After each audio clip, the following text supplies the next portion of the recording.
चलिए भाई, हम लोग जो है पिछले वीडियो में इलेक्ट्रोस्टैटिक्स की जो बेसिक चीज़ें हैं उसके बारे में थोड़ा जाना कि कौन सा रूल कहाँ कैसे लगाएंगे। ठीक है, अब आगे बढ़ते हैं, उससे इलेक्ट्रोस्टैटिक्स का पार्ट 2 मान लेते हैं। तो याद रखते हैं कि वहाँ क्वेश्चन का जीत चुके हैं कि what electrostatics, what is the scalar sum, what is the vector sum, और किस किस कंडीशन में क्या लगाएंगे, कौन कौन सी हमारी फिजिकल क्वांटिटी है इस इलेक्ट्रोस्टैटिक्स। देखो इसमें 4 क्वांटिटी मेजर हमारी है, कौन कौन सी? Electric force, electric field, electric potential energy. ये 4 क्वांटिटी मेजर हैं। बाकी इसके अलावा बहुत सारी क्वांटिटी आती हैं, वो उसी पर या जो बाकी और फिजिकल क्वांटिटी आएंगी वो इन्हीं क्वांटिटीज की क्या होंगी, एप्लीकेशन होंगी। ठीक है, चलिए आगे देखिए, हम लोग बढ़ते हैं। इसमें जो थोड़ा जानना है आपका पूरा जान लीजिए। जैसे मान लीजिए क्या है, प्रॉपर्टी ऑफ चार्ज, कुछ क्वेश्चन दे दिया जाता है, प्रॉपर्टीज ऑफ क्या हो गया, इलेक्ट्रिक चार्ज, इलेक्ट्रिक चार्ज। चलिए भाई, बाकी तो कोई सिंपल प्रॉपर्टी है, कोई भी टॉपिक बहुत आसान है, कठिन नहीं होता। हम कितना उसको हम जानते हैं क्योंकि उसी क्वेश्चन बांध जाता है। और जो क्वेश्चन होते हैं कंसेप्चुअल, अगर सारी प्रॉपर्टियाँ को ध्यान नहीं है तो संग्राम हो जाता है। तो थोड़ा ध्यान रखिए है चीज़ों पर। मान लीजिए पढ़ाते समय कुछ छूट भी गया है तो बुक से आप पढ़ते समय उसको अंडरलाइन कर लीजिए, उसको पढ़ते रहिए। ठीक है ना। यहाँ क्या, चलो भाई, लाइक चार्ज क्या होते हैं, रिपल होते हैं, अनलाइक क्या होते हैं, अट्रैक्ट होते हैं। चलो भाई ठीक है। मेन क्या है, देखिए इलेक्ट्रिक चार्ज ध्यान रखिए, इलेक्ट्रिक चार्ज में प्लस चार्ज होता है, माइनस चार्ज होता है। प्लस माइनस होने के बावजूद भी इलेक्ट्रिक चार्ज क्या होता है, स्केलर क्वांटिटी। ध्यान रखिए क्या होती है कि जो हमारा इलेक्ट्रिक चार्ज है, इलेक्ट्रिक चार्ज कैसा होता है, ये होता है आपका स्केलर होता है। कैसी क्वांटिटी हुई हमारी, स्केलर क्वांटिटी होती है। क्या फॉलो करेगा ये, दैट्स व्हाई ये फॉलो करता है अलजेब्रिक सम। ये क्या फाइंड करेगा, अलजेब्रिक सम फाइंड कर फॉलो करेगा। ठीक है, नेक्स्ट क्या है, इसी में होता है, इसे बोलते हैं क्वांटाइजेशन ऑफ चार्ज। क्या होता है, quantization, quantization of electric charge. ये काफी कुछ क्लियर होगा आपको, इलेक्ट्रिक चार्ज। ठीक है, देखो दो होता है जो क्वांटाइजेशन होता है, एक इसे बोलते हैं क्या, एक होता है माइक्रो, ठीक है ना, माइक्रोस्कोपिक लेवल होता है। ठीक है, दूसरा क्या होता है, दूसरा होता है माइक्रो होता है भाई, ये भी क्लियर होना चाहिए, स्कोपिक लेवल। ठीक है, चलिए तो दो इसके लेवल हो गए। होता क्या क्वांटाइजेशन, नाम से clear, quantum theory. Quantum theory माने क्या है, इंटीग्रल मल्टीपल की चीज का। ठीक, या पूरा पूरा सिंपल, बहुत सिंपल लैंग्वेज में कहते हैं कि according to convention of charge, जो किसी भी बॉडी पर, किसी भी पार्टिकल पर जो चार्ज पाया जाएगा हमेशा क्या होता है, वो हमेशा होता है integral multiple of fundamental unit of electric charge. कितना था, ई। फंडामेंटल क्या हो गया कि सबसे छोटा चार्ज क्या माना गया है, वो माना गया इलेक्ट्रॉन का। तो जो इलेक्ट्रॉन का चार्ज होता है ई, उसका लिया जा रहा मैग्नीट्यूड। ठीक है ना। तो किसी भी बॉडी पर जो चार्ज पाया जाएगा वो integral multiple of fundamental unit of charge, जो क्या हो गया, ई हो गया। ठीक, इंटीग्रल मींस क्या हो गया, इंटीग्रल मल्टीपल हो गया पूरा पूरा ना। ये क्या हो गया, होल। एन क्या है, एन यहाँ जो होगा ये हमेशा होल नंबर रहेगा, ये आपका फ्रैक्शन नहीं रहेगा। बस सिंपल बात है। तो किसी भी बॉडी पर जो चार्ज पाया जाएगा कैसा पाया जाएगा, ये हो गया प्लस माइनस एन ई। ठीक है, पॉजिटिव चार्ज रह सकता है, नेगेटिव रह सकता है, कोई नया नहीं है, ये सिंपल यूनो। क्लियर हुआ। अब देखिए, अगर ये चार्ज की क्वांटिटी कम है, ठीक है, if the quantity of charge come means क्या, काउंटेबल है, simple. If the quantity of charge means क्या हो गया, इलेक्ट्रॉन की संख्या, प्रोटॉन की संख्या, कोई आयन है उनके number. If these number of electron, proton और चार्ज आर काउंटेबल, अगर काउंटेबल हैं उसे क्या बोलते हैं, उसे बोलते हैं माइक्रोस्कोपिक लेवल। ठीक है, कहीं पर 100 इलेक्ट्रॉन है, 200 है, 400, 1000 है, आप काउंट कर ले गए, उसे क्या बोलते हैं, उसे बोलते हैं माइक्रोस्कोपिक लेवल। क्लियर हुआ। माइक्रो क्या होता है, अगर क्या उसी पर अगर कोई पार्टिकल, कोई बॉडी है, कोई ऑब्जेक्ट है ना, इस पे इतने चार्ज आ गए, इतने पास these charge so closely packed we can not count. ठीक है, देख कितना भी क्लोजली पैक्ड होंगे लेकिन टच नहीं करेंगे आपस में। क्यों, आप जानते हो कि दो चार्ज फोर्स अभी पता है ओम्स लॉ में ना, Q1 Q2 by r square होता है। अगर आर जीरो हो गया तो क्या होगा, फोर्स इन्फिनिटी हो जाएगा ना। तो टच नहीं करते हैं, रहेंगे दूरी तो लगे, लेकिन इतना पास है हम क्या करते हैं, हम किसी भी इंस्ट्रूमेंट से, जो हमारे पास कितना सेंसिटिव इंस्ट्रूमेंट क्यों ना हो, लेकिन हम चार्ज को अलग नहीं कर सकते हैं। तो चार्ज बहुत ही पास पास आ गए, इसलिए क्या बोलते हैं, किसी भी जो हमारा कंसेप्ट आता है वो अच्छा कंसेप्ट होता है कंटिन्यूअस चार्ज डिस्ट्रीब्यूशन का आता है, ठीक है ना। इनकी आगे को लीजिए कि अगर आपका माइक्रोस्कोपिक लेवल है तो वहाँ क्या हो गया, वहाँ हो गया discrete charge distribution, discrete charge हो जाएंगे, चार्ज अलग अलग होंगे। अगर माइक्रोन पहुंच गए तो वहाँ क्या हो जाएगा, यहाँ हो जाएगा चार्ज कैसे हो जाएगी, ये हो गया continuous charge distribution, means charge तो quantity of charge so large so huge we, हाँ, this means they are behave a continuity. एक सिंपल देखिए, मान लीजिए क्या है, कहीं भी लगा, मान लीजिए कहीं भीड़ है, कहीं लगा मेला, आप फोटो खींचिए तो हर व्यक्ति क्या उसके अलग अलग आएंगे ना, लेकिन सभी को मिले रहेंगे, ठीक है ना। ठीक, अगर सोचो कि सबके को अलग कर दें, दैट इज नॉट पॉसिबल। ठीक, कोई कैमरा सब हर व्यक्ति को अलग नहीं कर सकता ना, लेकिन फिर क्या भीड़ को लोग क्या है, अलग अलग तो है ना, थोड़ी दूसरे में घुसे हुए हैं, कि फिर भी क्या है, अलग होने के बावजूद भी हमारा कैमरा उनको अलग नहीं कर पा रहा है। सेम भी वही होता है माइक्रो में, ठीक है ना। तो क्लियर हो गया कि बोल्ड एनी, तो अगर किसी पर कोई चार्ज दिया है वो पॉसिबल है या नहीं, हम क्या निकाल लेंगे, अगर एन निकालिए, एन की नंबर क्या होगी, जैसे क्यू पानी दे दिया ना, क्या दे दिया, जैसे कोई बॉडी है, अगर उस पर कितना मान लो 6.8 इंटू 10 कितना है, अगर यहाँ 10⁻19 कूलम चार्ज है, अब जो दे दिया कि चार्ज क्या पॉसिबल है या नहीं, तो 6 पॉइंट इन अपान क्या हो गया, वैल्यू अपन चार्ज कितना होता है 1.6 10⁻19 ये भी हो जाएगा, तो कितना आया 6.8 अपान 1.6 आया था 68 अपान कितना 16 आया, ये कितना आया, इसको इंटू रही कितना आएगा, 2 से 3 जा 2 4 जा अपान 8 आया, या 17 अपान कितना आ गया 4 आ जाएगा ना।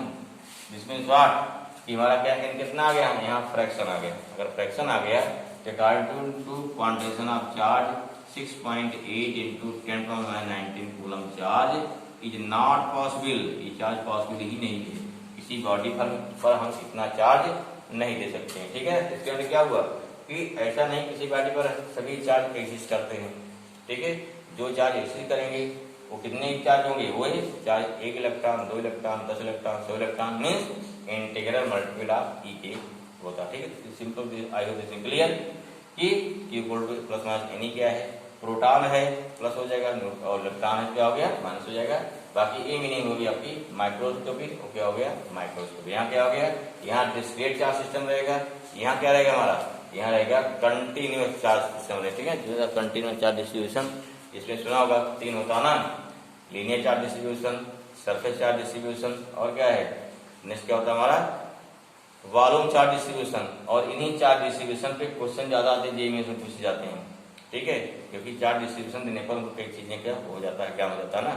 लेकिन ये भी दोनों आता है, जेईई में नीट में भी क्वेश्चन रखे जाते हैं इस टाइप से, तो चीजें जानना चाहिए, ठीक है।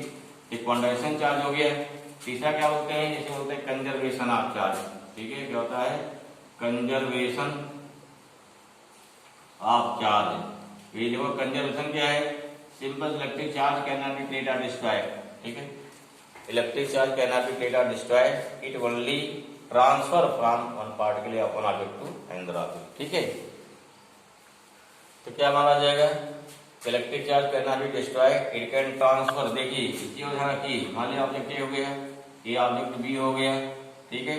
हमें क्या करना है, चार्ज को ए से बी ट्रांसफर करना है, ड्यूरिंग क्या हो गया, तो during transfer of charge only electrons are transfer. ध्यान रखिए हमेशा इलेक्ट्रॉन जो ही एक बॉडी से दूसरी बॉडी जाएगा, ठीक है, प्रोटॉन कभी नहीं जाएगा।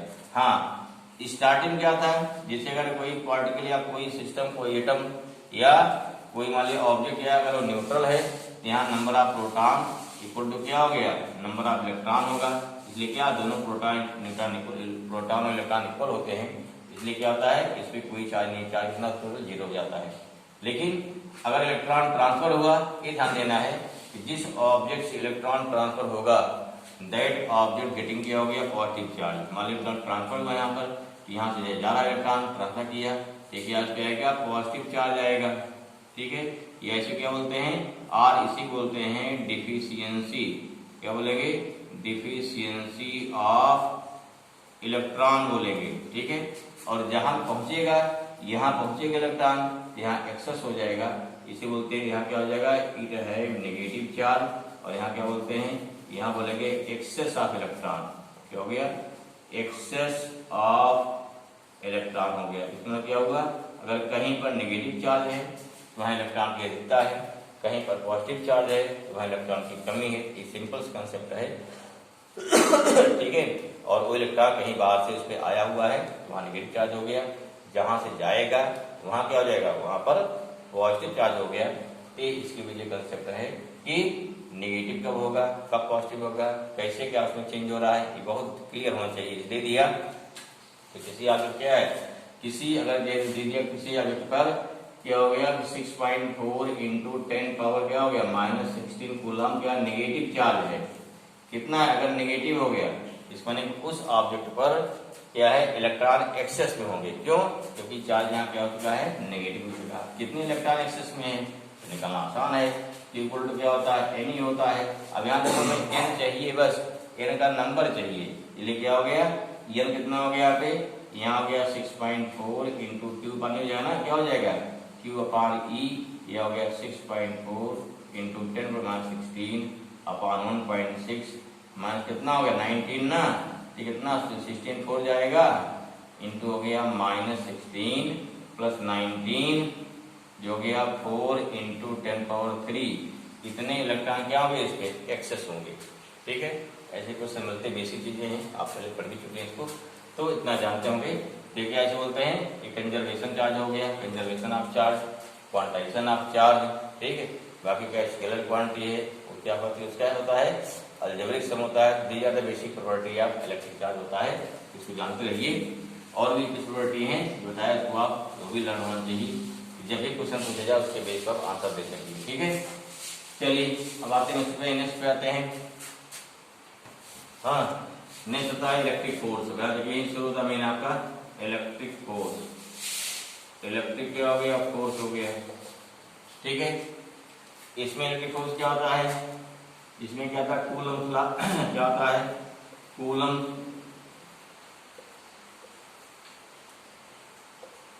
लॉ। ठीक है, देखिए इलेक्ट्रिक फोर्स और इलेक्ट्रिक फील्ड में बहुत खास डिफरेंस है, दोनों सेम है। ठीक है, अंतर क्या केवल एक चार्ज का डिफरेंस है, बाकी डायरेक्शन एडिशन बाकी सब कुछ सेम रहेगा, इसलिए दोनों पैरेलल अनुसार चलेंगे, जिससे क्या दिक्कत ना हो। ठीक है ना। कूलम लॉ क्या देखिए, दो कूलम लॉ क्या होता है, कूलम लॉ एक होता है, पहला होता है स्केलर फॉर्म। पहला क्या होता है हमारा, एक होता है स्केलर फॉर्म होता है। इसमें क्या निकलेगा, फोर्स निकलेगा केवल मैग्नीट्यूड। फोर्स क्या निकलता है, केवल मैग्नीट्यूड, यहाँ डायरेक्शन तो मतलब नहीं रहेगा आपको।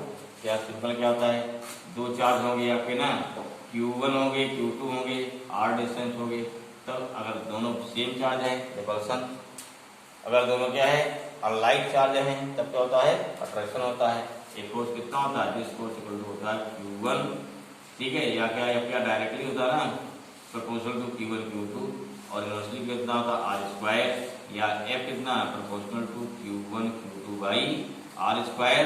यहाँ कितना आ जाएगा, ये हो गया r स्क्वायर, या F इक्वल टू आएगा एक कांस्टेंट K आएगा Q1 Q2 by r square. ध्यान रखिए भाई, की वैल्यू कितनी होती है 81/4 पाई एप्सिलॉन नॉट। यहाँ क्या हो गया Q1 Q2 बाई कितना हो गया, ये हो गया आपका r स्क्वायर। इसमें जानना क्या जरूरी है, पहला चीज क्या परमिटिविटी जानना जरूरी है।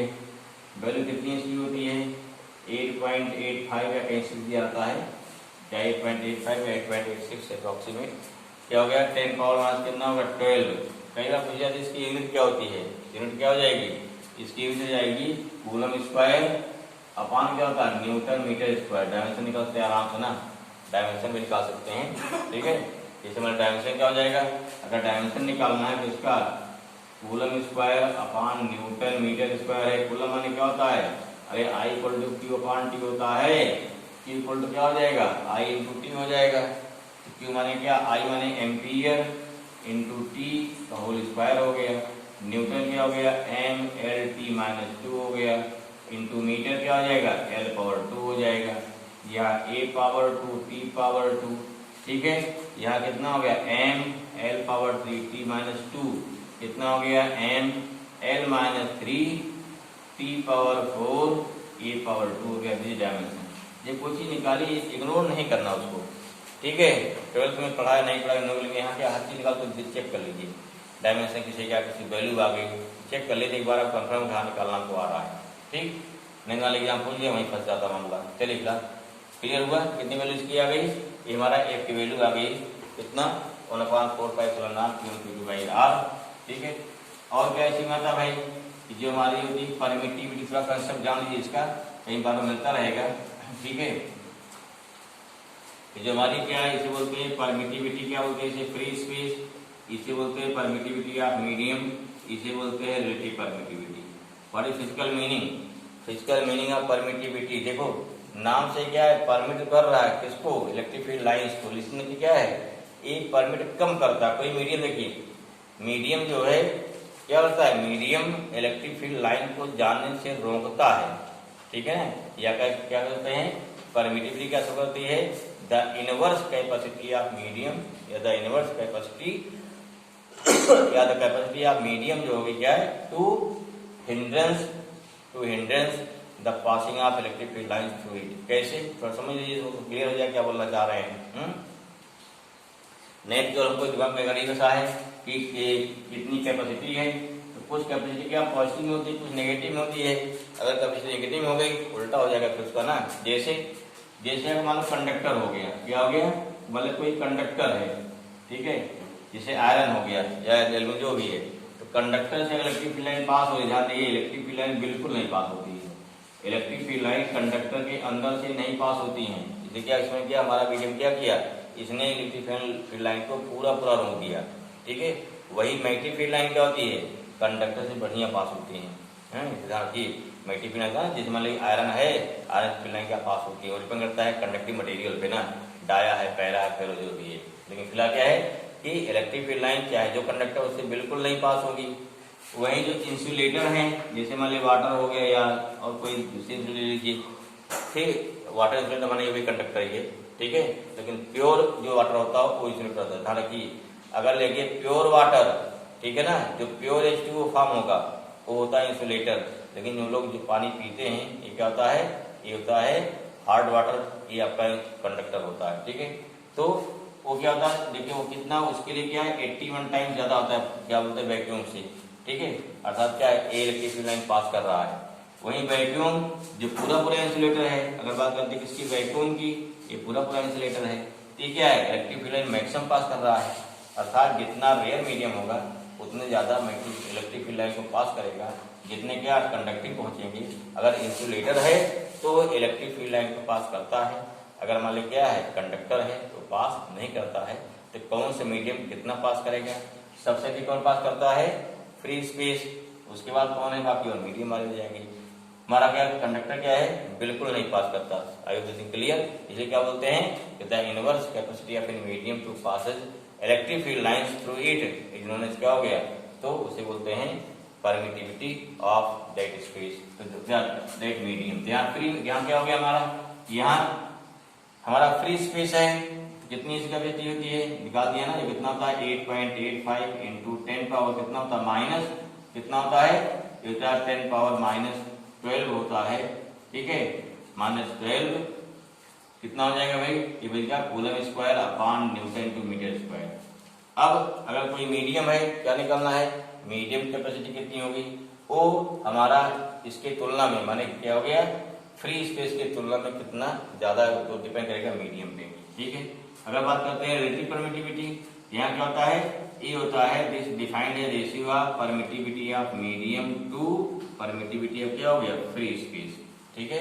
कोई मीडियम फ्री स्पेस की तुलना में कितना मैग्नेटिक फील्ड लाइन क्या करेगा, कितनी इलेक्ट्रिक फील्ड लाइन रोकेगा, ठीक है। जैसे मान लीजिए फॉर एग्जाम्पल अगर दिखाते हैं अभी, तो यहाँ क्या देखो इसे क्या बोलते हैं, इसी वाई बोलते हैं डाइलेक्ट्रिक कांस्टेंट, के बोलते हैं इसी क्या बोलते हैं डाइलेक्ट्रिक कांस्टेंट। क्यों, ये भी क्या है डायरेक्ट, ये भी इलेक्ट्रिक मीडियम है, ये भी इलेक्ट्रिक मीडियम है, दोनों सेम यूनिट है, कैंसिल हो जाएगा क्योंकि दो मीडियम हो गया, इसे क्या बोलते हैं, इसे बोलते हैं डाइलेक्ट्रिक। और यहाँ कटने के बाद क्या है पूरे कांस्टेंट आ जा रहा ना, ये बोलते हैं डाइलेक्ट्रिक कांस्टेंट। इसलिए क्या देखिए यहाँ से हो जाएगा, यहाँ से अगर बात करते हैं चलो R इक्वल टू ये ध्यान दीजिए भाई, क्वेश्चन दिया रहता है, अगर मीडियम बात करेंगे तो कहीं ऐसा लिखा रहेगा, या के इक्वल टू कितना हो गया एप्सिलॉन एम बाई 0 हो जाएगा, कितना आ जाएगा, ये हो गया के इंटू एप्सिलॉन नॉट आ जाएगा। दोनों बात है। इसमें क्या होगा, अगर दो चार्ज हैं, कहाँ रखे गए हैं, अगर ये रखे गए फ्री स्पेस में, कहाँ रखे गए हैं, फ्री स्पेस में, फोर्स कितना हो गया 1/4 पाई एप्सिलॉन नॉट, केवल हो गया Q1 Q2 by r square, free space में या एयर में, दोनों बात लगभग एक ही होती है। अगर ये रख दिया गया मीडियम में, कहाँ रखा गया, यहाँ कोई मीडियम है, तब हो गया Q1 Q2, तब यहाँ कितना आ गया F, यहाँ F आ गया 1/4 पाई एप्सिलॉन नॉट, यहाँ क्या हो गया, यहाँ हो गया, यहाँ आ गया एप्सिलॉन मीडियम आ जाना M आ जाएगा, ठीक है। ये हो गया Q1 Q2 बाई कितना हो गया आर स्क्वायर, ठीक है। अब देखिए वैल्यू से नीचे जा रही ना, एप्सिलॉन वैल्यू नीचे है, इसमें क्या मीडियम के होने से या परमिटिविटी के होने से फोर्स हमारा क्या कम हो जा रहा है, नहीं, फोर्स क्या हो जा रहा है, कम हो जा रहा है। इसकी वैल्यू जितने बढ़ेगी फोर्स उतने कम हो जाएगा। अगर फोर्स कम हो जाएगा मीन्स इलेक्ट्रिक फोर्स लाइन क्या है, इसके पास पहुंचनी कम हो जाएगी। जब इलेक्ट्रिक फील्ड लाइन बिल्कुल नहीं पहुंचेगी तो फोर्स बिल्कुल 0 हो जाएगा। इसलिए क्या है कि जैसे जैसे वैल्यू इसकी बढ़ेगी मीडियम की, वैसे फोर्स क्या कम होता जा रहा है, अर्थात क्या है, ये इलेक्ट्रिक फील्ड लाइंस को रोक रहा है। आपको चीज यहाँ क्लियर हो जाएगी, ठीक है। अभी क्या हो जाएगा, F इक्वल टू कितना 1/4 पाई एप्सिलॉन नॉट, अब चाहे मान क्या लिखा जाएगा, देखिए मीडियम कितना हो गया, इसलिए लिखा है एप्सिलॉन आर एप्सिलॉन 0, कहीं आपको ही मिलेगा, ये भी ध्यान रखिए, ठीक है ना। चीजें वही रहेगी, बशर्ते क्या उसका रूप चेंज रहेगा। यह क्या दे दिया, F equal to 1/4 pi epsilon naught, यहाँ के रहेगा, इसके अनुसार क्या हो गया Q1 Q2 बाई कितना आर स्क्वायर, इसके डिफरेंट फॉर्म हो गए, ये तो क्लियर होना चाहिए। कुल मिला क्या हुआ, देखिए जैसे क्या होता है, जो हमारा कंडक्टर है, कंडक्टर का के कितना होता है, इन्फिनिटी होता है, अर्थात अगर के इन्फिनिटी फोर्स क्या हो गया 0 हो गया। बिल्कुल क्लियर भाई। इसका क्या हुआ, अगर कोई कंडक्टर यहाँ रख दिया गया है, यहाँ कोई चार्ज Q1 है, यहाँ कोई चार्ज Q2 है, तो उस कंडीशन पे इनके बीच लगने वाला फोर्स 0 हो गया। अगर 0 हो गया this means what, the electric field lines are not reach from Q1 to Q2। अगर नहीं पहुंच रहे क्या किया इसने, तो इसने मीडियम ने उसको इलेक्ट्रिक फील्ड रोक दिया ना। अगर रोक दिया तो कहाँ पास हो कर रहा है, इसे क्या बोलते हैं, the inverse capacity of passing electric field lines through the medium बोला जाता है। इज नोन एज क्या होगा, is known as permittivity of that medium, ठीक है ना। कितना ज्यादा रुकेगा उसके अनुसार निकाल देते हैं। आज इसमें क्लियर, ठीक है भाई। चलिए कुछ कंसेप्ट देखते हैं, नेक्स्ट आगे देखते हैं।